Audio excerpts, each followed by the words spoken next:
Nuestra siguiente invitada de hoy, ella se llama Belisa Coro, y como se anunciaban al principio, la directora de Fundación Telefónica, ella tiene una historia de superación, de lucha, de esfuerzo grande.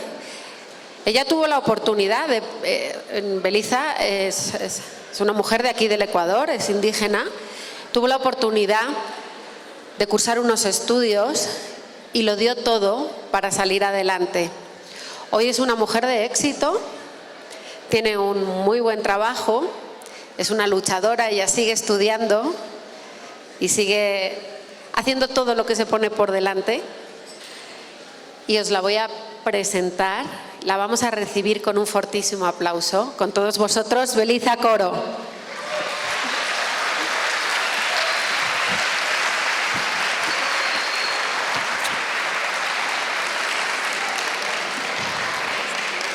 Pilar, ¿listo? Adelante. Adelante, atrás. Vale. Adelante. Vale, gracias.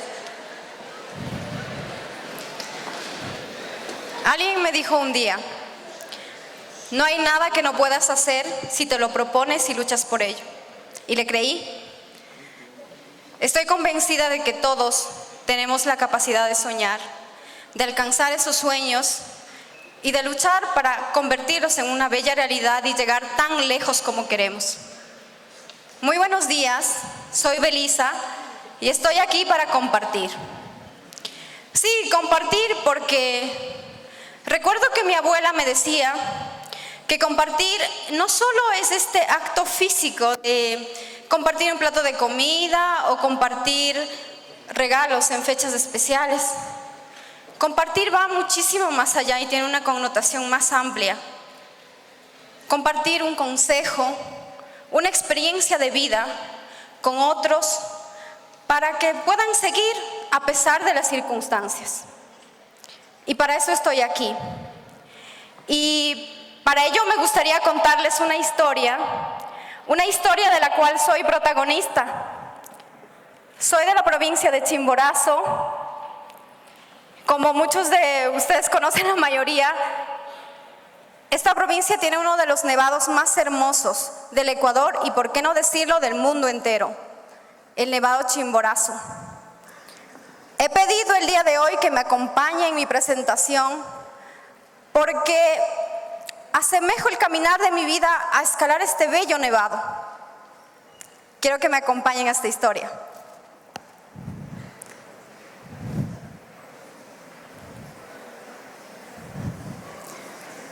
Tuve la suerte de nacer en una comunidad indígena, un lugar hermoso por su flora, por su fauna.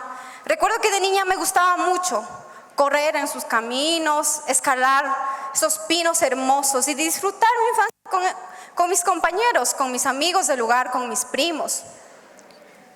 Recuerdo eso de forma muy alegre. Pero este lugar tan bello carecía de un buen sistema de salud, educación de calidad o trabajo para las personas que vivían ahí. Así que me di cuenta de algo muy curioso, que los niños con los que jugaba, con los que compartía mi infancia, ya no estaban ahí, iban desapareciendo poco a poco. Y yo no entendía qué es lo que sucedía y escuchaba a mis padres, mis vecinos decir que ellos se han ido con su familia a la ciudad. Y bueno, yo no conocía la ciudad y les escuchaba decir que era una ciudad muy grande, con muchas casas, con árboles. Y me imaginaba así. Muchos incluso hablaban de fortuna en la ciudad. Mi familia, después de un tiempo, no fue la excepción. Y al igual que muchas familias indígenas, salió del campo a la ciudad. La primera ciudad fue la ciudad de Riobamba. Llegué a esa ciudad y efectivamente era una ciudad muy grande, tenía muchas casas, también árboles, pero la gente no era muy amable. Éramos una familia indígena de bajos recursos económicos tratando de conseguir un mejor estilo de vida. Y la situación no era fácil y nuestras opciones eran muy limitadas. Así se sumó todos los gastos de la casa y dio paso a que en mi familia surgiera lo que es la violencia doméstica. Fueron momentos muy difíciles. Recuerdo muchas veces que dormía con mis vecinos porque no quería escuchar a mis padres pelear. Y mis padres, para no agravar la situación, decidieron tomarse un tiempo y separarse por un momento. Y mi madre decidió ir a otra ciudad, a la ciudad de Guayaquil. Y nosotras que éramos pequeñas fuimos con ella a acompañarla en esta aventura, en esta nueva vida que decía ella. Mi hermana y yo. Llegamos a la ciudad de Guayaquil y llegamos a una casa muy grande. Yo estaba muy contenta porque decía, voy a vivir en esa casa tan grande. Teníamos un tío ahí viviendo. Pero mi tío no vivía en toda esa casa, apenas vivía en una habitación, porque el resto de la casa lo tenía que compartir con otras familias indígenas, en su mayoría, que llegaban a esa ciudad con esa misma esperanza de una mejor calidad de vida. Y recuerdo muy bien esta casa porque era una casa muy antigua y bastante vieja. No tenía servicios higiénicos y realmente estaba muy deteriorada. Pero nos quedamos ahí porque no teníamos otro lugar donde ir. Y mi tío, que vivía solo en una habitación, teníamos que hacer algún trato porque éramos 3 que habíamos llegado. Hicimos un trato con mi tío y decidimos que mientras él trabajaba nosotros podíamos dormir y viceversa. Y así fue. Mi madre, al igual que muchas mujeres indígenas que van del campo a la ciudad, se dedicó al comercio informal de venta de hortalizas, de verduras. Y nosotros que éramos pequeñas y no podíamos quedarnos en esta casa, decidimos acompañarla e ir con ella en esta tarea diaria. Mi vida empezó a girar en torno a esa realidad. Levantarme muy temprano en la mañana, a las 3, 4 de la mañana, comprar las hortalizas y verduras en los mercados mayoristas de Guayaquil, llevarlos en flete e ir a venderlos en mercados cerca del lugar donde vivíamos. Ese era mi trabajo. Y sí, digo que mi vida empezó a girar a esa realidad porque fue eso lo que estaba viviendo, lo que viven cada día muchos niños y niñas, lamentablemente también en la actualidad. Y aquí me gustaría contarles una anécdota. Un día, mientras yo estaba en mis labores diarias de venta de cebollas y hortalizas, vi a un grupo de niños por las calles con su uniforme muy hermoso y tenían unas mochilas escolares llenas de colores. Y como era niña, eso fue lo que me llamó la atención. Y yo me sentí diferente y dije, ¿por qué no me puedo ver como ellos? Porque yo tengo en mis manos cebollas y tomates. ¿Por qué no tengo la mochila escolar y un uniforme? Pero esa era mi realidad. Sin embargo, mi vida tomó otro ritmo y otro camino. Tuve la suerte de entrar dentro de un proyecto que tenía como objetivo sacar a los niños y niñas de las calles y ayudarles para que lleguen y vayan a la escuela. Y su objetivo era erradicar el trabajo infantil. Un proyecto que era auspiciado y que es actualmente por muchas entidades públicas y privadas, entre ellos el proyecto ProNiño de Fundación Telefónica del Grupo Telefónica. Y debo contarles que sacar a los niños del trabajo infantil no es una tarea fácil. Implica trabajo, seguimiento, que los niños estén ahí, que jueguen, pero también implica que los padres entiendan que lo mejor para los niños es no estar cansados porque todo el día tengan que vender verduras y hortalizas, sino que estén cansados por jugar, por hacer su rol de niños. Tuve la suerte de que mis padres dejaran sus diferencias a un lado y finalmente apostaran por la vida de sus 2 hijas. tengo una hermana también que hoy día me acompaña. Muchas gracias, Berito, te quiero un montón.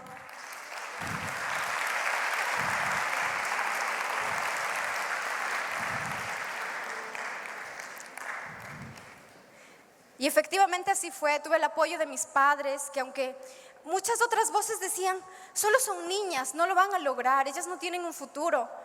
El tema del género estuvo muy presente, pero a pesar de ello, mis padres estuvieron ahí luchando por el futuro de las dos. Entonces, finalmente, fui a la escuela, ya estuve con mi uniforme, terminé la escuela. Pude ir al colegio también, y esto ya era un salto generacional muy grande, porque mi madre, por tanta violencia que sufrió cuando era niña, no pudo terminar la escuela. Entonces yo estaba muy agradecida de tener esta oportunidad de seguir estudiando, pero debo confesarles que también era más consciente de mi realidad, y una realidad que me gritaba todos los días la sociedad, y me decía: Belisa, eres una mujer indígena y de bajos recursos económicos. Yo sabía que esas características en algún momento me iban a limitar para seguir con mis sueños, para ir a la universidad, viajar, aprender nuevos idiomas, estar en lugares que nunca hubiese imaginado. La sociedad me intentó hacerme creer de que una mujer indígena tiene opciones muy limitadas, quizás seguir en los mercados y sobrevivir, o quizás casarnos de temprana edad y estar expuesta a una violencia de género y violencia doméstica. Y yo decidí rechazar esas opciones que me imponía la sociedad, y entendí que la única salida a esa realidad que vivía, era la educación. Desde aquel momento decidí ponerme metas a corto y largo plazo, y no importara lo que sucediera, decidí alcanzarlas. Y tenía un sueño. Sí, cuando todos estamos en esa fase de terminar el colegio y muchos nos preguntamos, ¿y ahora qué vamos a hacer? Mis compañeras me decían, yo quiero seguir estudiando, otras decían, quiero viajar, otras, quiero trabajar. Y me preguntaron, Belisa, ¿tú qué quieres ser? ¿Qué vas a hacer ahora? Y después de meditarlo junto con mi padre y ver las opciones, dije firmemente, quiero ser abogada y quiero estudiar en una de las mejores universidades del país. Decidí ser abogada porque creí que era el momento de romper esas barreras que la sociedad había puesto para una mujer indígena. Quise una profesión que la sociedad no dijera cuál era, o que decía que era acorde para mí. Quise una profesión que me retara a mí como mujer, que me permitiera medir mis habilidades y mis capacidades. Así podía ayudar a otras mujeres a romper esa barrera social que impedía tener más mujeres abogadas, médicos, científicas, ejecutivas en alta dirección. Eso es lo que quería. Vine a Quito hace aproximadamente 10 años con una maleta llena de ilusiones y sueños. Esta vez ya no vine a trabajar, esta vez vine a estudiar y a cumplir un sueño, mi sueño de ser abogada.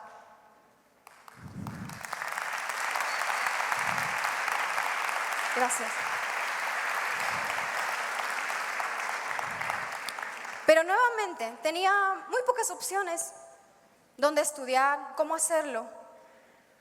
Y finalmente, después de un proceso de exámenes y de estudio, ingresé en el año 2007 a estudiar la carrera de Derecho en la Universidad San Francisco de Quito, gracias a su programa Diversidad Étnica. Sin embargo, la beca universitaria no era suficiente, así que tuve la ayuda de otras fundaciones, como Fundación Telefónica y Fundación Hansei del Ecuador. Fundaciones que creyeron en mí desde un primer momento. Pero sabía que a pesar de todas estas ayudas, cursar esos 6 años y finalmente graduarme de abogada solo dependía de mí, siendo una estudiante responsable, asumiendo mi papel de la mejor manera. Y debo confesarles, esto no fue fácil. El primer semestre estuve realmente intimidada. por mis compañeros, por mis profesores y por el lugar donde estaba estudiando, el Valle de Cumbayá. Me encontraba en un estatus económico, social totalmente diferente al que yo estaba acostumbrada. Pero, y recuerdo esta anécdota con mucho cariño, un profesor me dijo: Belisa, tienes que hablar, tienes que participar en las clases porque tú vas a ser abogada. Tomé su consejo y el segundo semestre ya no podía callarme. Fue así. Las condiciones en las que estudié no fueron fáciles. No tenía un ordenador portátil, así que tenía que buscar uno que esté en la biblioteca disponible y corría a él para hacer la tarea. Y no tenía un plan de internet en la casa, así que estaba en la biblioteca hasta altas horas de la noche, consultaba y luego hacía la tarea, pedía copias de los tomos de derecho a mis profesores, pedía los códigos a mis compañeros, pero sabía y tenía algo muy claro: no iba a permitir que esas diferencias, tan solo económicas, que tenía con mis compañeros, me impida para seguir en mis sueños, porque sentía que corría atrás de ellos. Y decidí no ponerme límites, porque cada día más estaba más segura de mí. Y esas características de mujer, indígena y de bajos recursos económicos se iban desapareciendo. Y así formé parte del gobierno estudiantil de la universidad como secretaria general de Corte de Honor.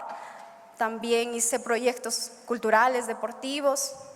Y también tuve mi fase artística, grabé un video musical. Y decidí no ponerme límites. Y actuar de esa manera me trajo los primeros frutos. Yo los llamo frutos a aquellos logros que tú tienes durante tu vida académica. Entre ellos, tuve mi primer viaje internacional a la ciudad al país de Israel, a la ciudad de Jerusalén, a estudiar liderazgo. Una experiencia única y que me marcó realmente. Pero antes de terminar en la universidad tenía todavía un reto que superar. Como mujer indígena, mi primer idioma es el quichua, también es el español, pero no me llevaba muy bien con el inglés.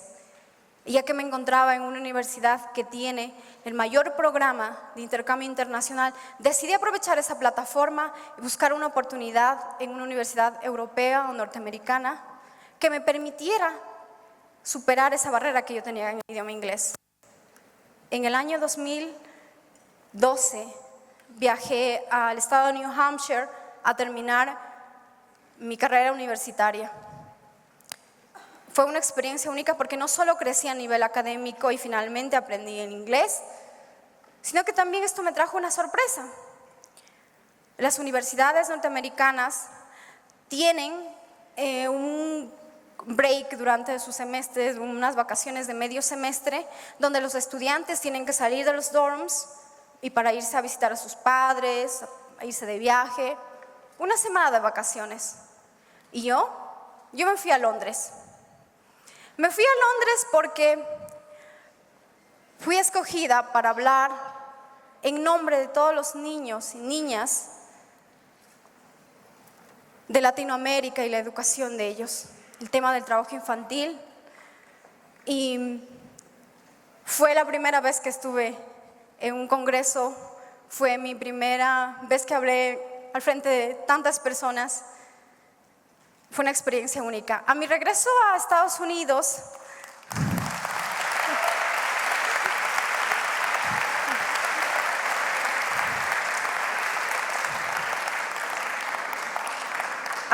de Estados Unidos, pude compartir esta experiencia con la comunidad universitaria y la universidad decidió dedicar un artículo sobre mi rol en Londres y sobre la educación de Latinoamérica, conocer un poco más sobre la realidad de nuestro país y de los países vecinos, bajo un título que me gusta mucho, que es Learning Without Limits, aprendiendo sin límites. Fue un gran honor, pero fue aún más mi alegría porque esta universidad apostó por muchos otros jóvenes para que tuvieran misma experiencia de aprendizaje en Estados Unidos. Volví a Ecuador en el año 2012, defendí mi tesis, mi trabajo de pregrado y me gradué de abogada.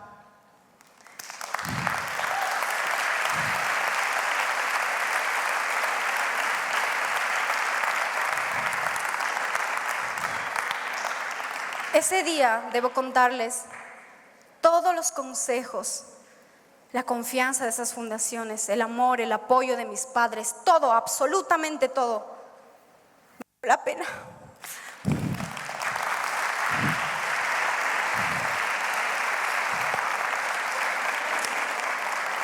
Porque ese día, queridos amigos, convertí un sueño en una bella realidad. Ya era abogada y ese logro me puso aún más feliz porque unos días antes de graduarme en la universidad me informó que iba a ser la primera mujer indígena purúa en graduarse con honores.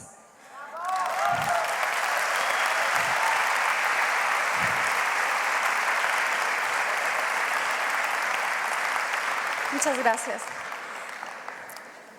Este logro académico me abrió muchas puertas, entre ellos el poder formar parte del equipo de abogados de la vicepresidencia legal de Telefónica Ecuador.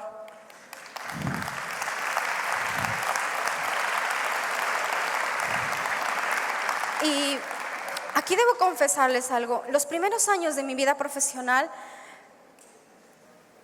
entendí que la misma dosis de responsabilidad y compromiso que había puesto durante mi vida estudiantil lo necesitaba poner aquí y gracias a ello pude poco a poco subir en mi vida profesional. Y a todos me decían: Belisa, ya te has graduado, eres abogada, tienes un trabajo, ya no tienes nada que hacer. Está todo hecho. Pero creo firmemente hasta el día de hoy que los jóvenes debemos rechazar esa posición pasiva, debemos rechazar esa zona de confort y buscar cada día es seguir desarrollándonos, seguir estudiando y seguir a la vanguardia con todos los avances de la sociedad. Y con eso en la cabeza, y ya que estaba en una compañía con operaciones en Latinoamérica y en Europa, busqué mi primera asignación internacional.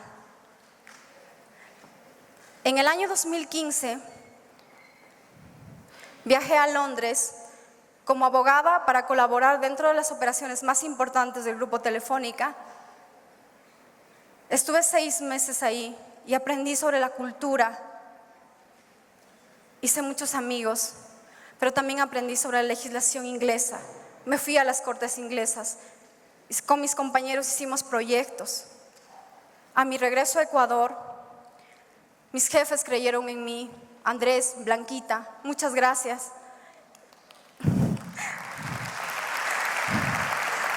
Y me dieron la oportunidad y apostaron por mí, mis capacidades, y me daban proyectos de mayor relevancia.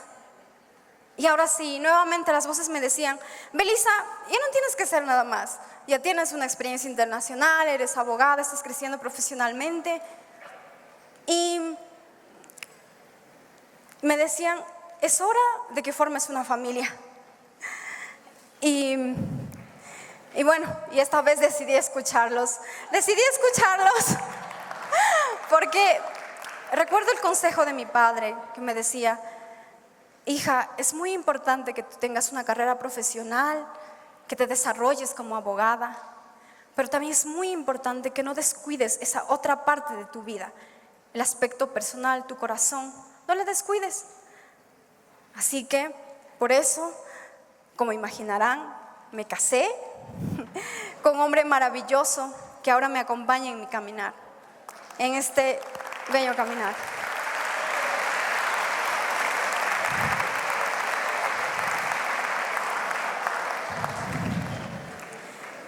Y bueno, este debería ser el final feliz para todos, para la mayoría. Belisa, una niña que pudo cambiar su futuro y se graduó de abogada, tiene una profesión y ahora una familia. Pero Belisa tenía sueños aún más grandes: hacer su maestría en Europa, ¿por qué no?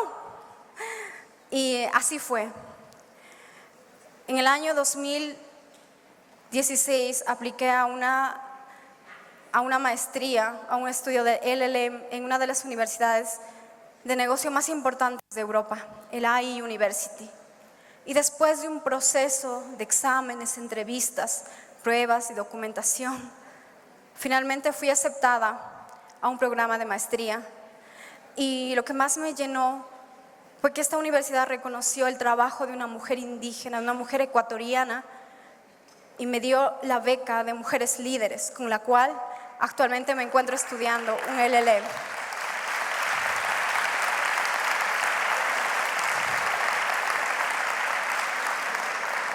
También debo contarles que actualmente me encuentro como asesora legal dentro del gobierno corporativo global de Telefónica, dentro de un área que se llama CDO, que es el área que se encarga de toda la parte de inteligencia artificial y todos los avances de datos que se están dando en Europa. Y hace aproximadamente un mes fui invitada como delegada a una cumbre de jóvenes mundiales llamada One Young World, que se celebra cada año. Una experiencia única que me dejó mucho aprendizaje, el reunirme con jóvenes de diferentes nacionalidades de todo el mundo, conocer y escuchar la ponencia de grandes líderes como el premio Nobel Kofi Annan y el premio Nobel profesor Yunus. Y recuerdo de él un mensaje y dijo: la generación de ahora es la generación más poderosa de la humanidad, porque tiene entre sus manos herramientas igual de poderosas como la tecnología. Y si hacemos de eso en acciones, el futuro de nuestro mundo será increíble. Y creo firmemente que esa frase también aplica a nuestras vidas propias. Porque si somos capaces de encontrar esas opciones que la vida nos ofrece, esas oportunidades que la vida nos da, si somos capaces de creer en nosotros mismos, vamos a poder cambiar esa realidad que no nos gusta. Por favor, permítanme decirles que el camino de su vida, el camino de tu vida, no está predeterminado por ningún factor del entorno. El camino de tu vida solo lo determinas tú, tu fuerza, tu autoliderazgo y tu ambición sana de cambiar esa realidad que no te gusta o que no escogiste. Por favor, no te des la oportunidad de rendirte. Date la oportunidad de luchar, de soñar, para que nadie te detenga en hacer realidad esos sueños. Mi nombre es Belisa. Muchísimas gracias. Vamos a escuchar a este maravilloso testimonio que nos ha dejado Belisa. Belisa, preguntan, ¿por qué abogada y por qué elegiste esa profesión? Justamente por lo que les comenté y les conté, que sentí que era el momento de romper esas barreras sociales que la sociedad me imponía o que creía que era para mí. No quise otras profesiones que la sociedad decían que era para mí, para una mujer indígena, acorde a ti, porque creí que era el momento de ver mis propias habilidades y capacidades, y este era una carrera larga, importante y que me podía también desarrollar. Aquí hay muchos estudiantes y yo quizá creo que algunos de ellos no entienden qué te motiva para estudiar y para estudiar tanto. Yo creo que mis sueños, y yo siempre siento cuando estoy estudiando que estoy corriendo atrás de ellos, y siempre digo, es que tengo una meta y tengo que lograrlo, y por eso mi ponencia se asemeja mucho a escalar una montaña. Es como, a pesar del esfuerzo que te cuesta levantarte muy temprano en la mañana quizás, o en la tarde, en vez de ir a jugar, estudiar ahí, pues sí, eso, justamente mis sueños, esa ambición sana de seguir creciendo. Tu sueño futuro, porque tú ya has alcanzado muchos de tus sueños. A lo mejor de niña nadie te hubiera dicho que hubieras estado hoy aquí delante de un auditorio tan grande dando una conferencia a jóvenes de tu país. ¿Cuál es tu sueño máximo? ¿A qué quieres llegar? Tengo sueños muy grandes, y mi sueño es seguirme preparando como mujer, seguir en mi educación, pero tengo un sueño grande que es ser secretaria general de la ONU. Y lo va a conseguir, estoy segura.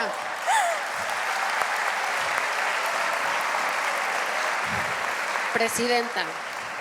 Secretaria General, no, presidenta de la ONU, estoy segura. ¿Hay alguna persona en la que te has inspirado para seguir con esa lucha y para...?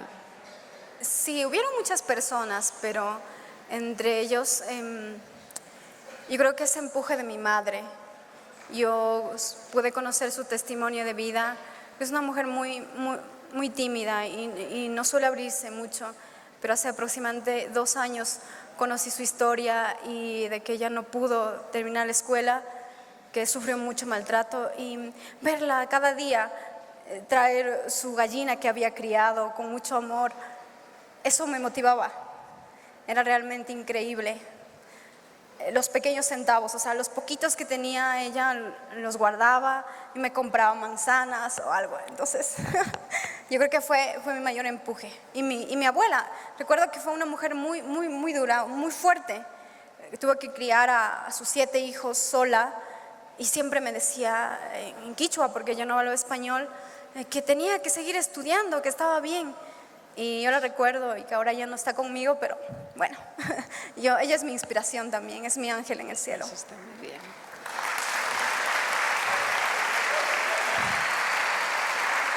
Belisa, tú has pasado dificultades económicas, no has tenido muchos recursos, habrás pasado momentos muy difíciles, pero yo en una ocasión te escuché decir que tú nunca te habías sentido pobre. Sí, y eso es verdad, porque aunque la sociedad me quería hacerme creer de que era pobre, pero no, a medida que iba creciendo me di cuenta de que era realmente rica porque tenía un pasado cultural, una lengua, mitos, ritos de mi cultura, y que ahora me encanta difundirlos dentro de Ecuador, fuera de Ecuador, hablar mi idioma quichua, y eso es lo que más me motiva. Hay otra pregunta que dice, ¿en qué momento te das cuenta de que tu vida está destinada a abogar por otros? Perdón. A abogar por otros, a ser abogado, a defender a otras personas, Sí. o a luchar por los derechos de otras personas. Yo creo que justamente en estas voces que te digo que me decían que ya no tenía que hacer nada más, y yo decía, sí, podía seguir con mi profesión, pero en un momento, digo, un testimonio de vida, justamente este hecho de compartir puede ayudar a otros.